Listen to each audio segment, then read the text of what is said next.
શહેર અને જિલ્લામાં મોટી માત્રામાં ફટાકડાનું વેચાણ થાય છે, પરંતુ ઘણીવાર વેપારીઓને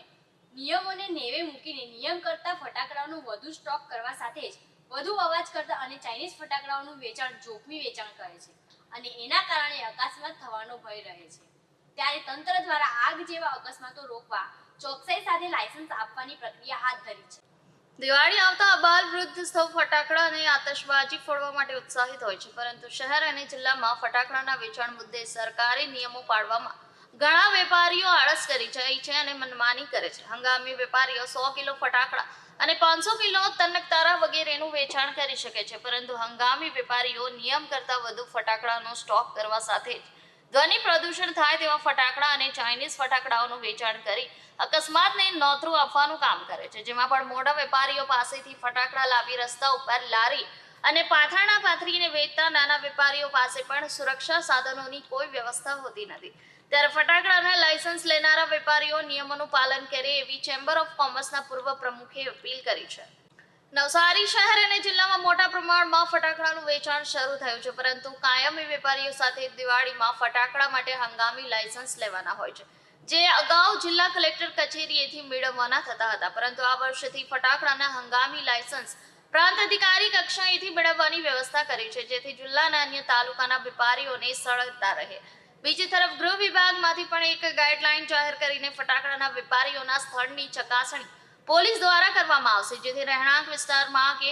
વધુ ભીડ હોય એવા વિસ્તારમાં ફટાકડાનું વેચાણ ન થાય। સાથે જ વેપારીઓએ ફટાકડાના વેચાણ માટે નિયમોનું કકડાઈથી પાલન થાય તે માટે તકેદારી રાખવામાં આવશે, જેના કારણે દિવાળીના તહેવારમાં અકસ્માતને નિવારી શકાય। નવસારી પ્રાંત અધિકારીએ દિવાળીમાં લોકો પણ ફટાકડા ફોડતી વખતે સુરક્ષાનું ધ્યાન રાખે એવી અપીલ કરી છે। આપના માધ્યમથી નવસારી જિલ્લાની તમામ જનતાને એક મારે વિનંતી કરવી છે, આગામી દિવાળીનો સમય છે એમાં ઘણી બધી જગ્યાએ ફટાકડા વેચવા માટેના સ્ટોલ ઊભા થશે। આ તમામ જગ્યાએ જે પણ એક્સપ્લોઝિવ્સ રૂલ્સ અને ગુજરાત તથા ભારત સરકારના જે પણ નિર્દેશો છે તે મુજબ અમે અમુક શરતો ચોક્કસ શરત સાથે લાયસન્સ આપવાની પ્રક્રિયા કરવાના છીએ। તો આમાં જે નાગરિકો છે તેમનો પણ એક ખૂબ વધારે બહોળો અમારે જરૂર છે। ખાસ કરીને આપ જ્યારે પણ વિઝિટ કરવા જાઓ અને ખરીદી કરવા જાઓ ફટાકડાની, ત્યારે ખાસ ધ્યાન રાખો કે કોઈ પણ પ્રકારનું જ્વલનશીલ પદાર્થ અથવા તો કોઈ પણ પ્રકારનું બીડી સિગરેટ કે કંઈ પણ હોય, માચીસ વગેરે, એને ત્યાં નજીક નહીં લઈ જાઓ સ્ટોલની। આપ શક્ય હોય તો નાના બાળકોને જો ટાળી શકતા હો તો ત્યાં સ્ટોલ પર લઈ જવાનું ટાળો, જેથી કદાચ કોઈ હોનારત ઘટે તો તેઓને કોઈ અગવડ ના પડે।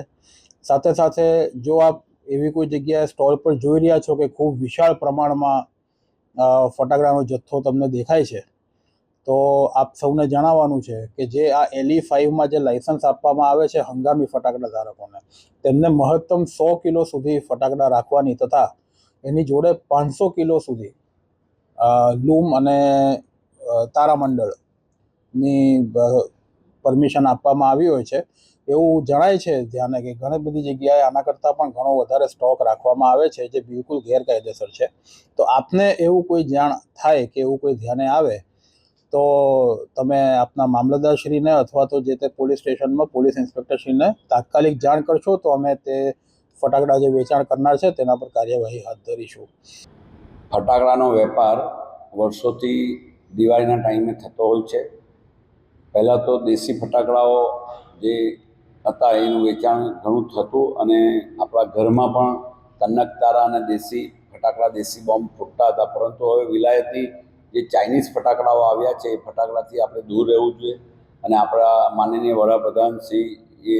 જે આપણને હાકલ કરી છે કે સ્વદેશી અપનાવો, એટલે આપણા ફટાકડા ખરેખર ખૂબ વર્ષોથી ખૂબ જાણીતા છે અને સારી ક્વોલિટીના ફટાકડા આપણે પણ જરાક મોંઘા હોય છે, ચાઇનીઝ ફટાકડા સસ્તા હોય છે, પરંતુ એમાં જોખમ વધારે હોય છે। તો મારી વેપારીઓને વિનંતી છે કે લોકલ ફટાકડાઓ એટલે કે સ્વદેશી ફટાકડાઓનું વેચાણ કરો, એના નિયમોનું પાલન કરો, કારણ કે ગીચ વિસ્તારમાં આપણી ફટાકડાની દુકાન હોય તો સરકાર એના બાયલોસ પ્રમાણે લાયસન્સ આપતી હોય છે, ઘણીવાર અમારી પાસે રજૂઆતો થતી હોય છે કે દિવાળીના ટાઈમે ફટાકડાનું વેચાણ કરવાના 2-3 દિવસ પહેલાં અમને લાઇસન્સ મળે છે,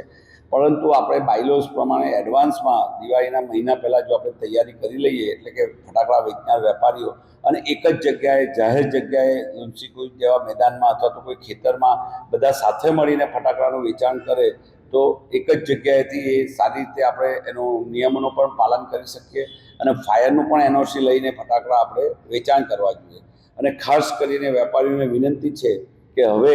એવા ફટાકડાનું આપણે વેચાણ કરીએ કે જેથી નાના બાળકોને કોઈ જોખમ ન રહે, એ દાઝી ન જાય અને એ ફટાકડા ગમે તે રીતે ફૂટી અને કોઈના ઘરમાં ઘૂસીને આગનો પણ બનાવ ન બને, એનું પણ આપણે ધ્યાન રાખવું જોઈએ. એટલે વેપારીઓને નમ્ર વિનંતી છે કે આપણે નિયમોનું પાલન કરીએ અને વહેલા જાગી છેલ્લે લાઇસન્સ લેવા ન જતા એડવાન્સમાં કલેક્ટર અને પ્રાંત અધિકારીની પરમિશન લઈને આપણે ફટાકડાનું વેચાણ કરીએ.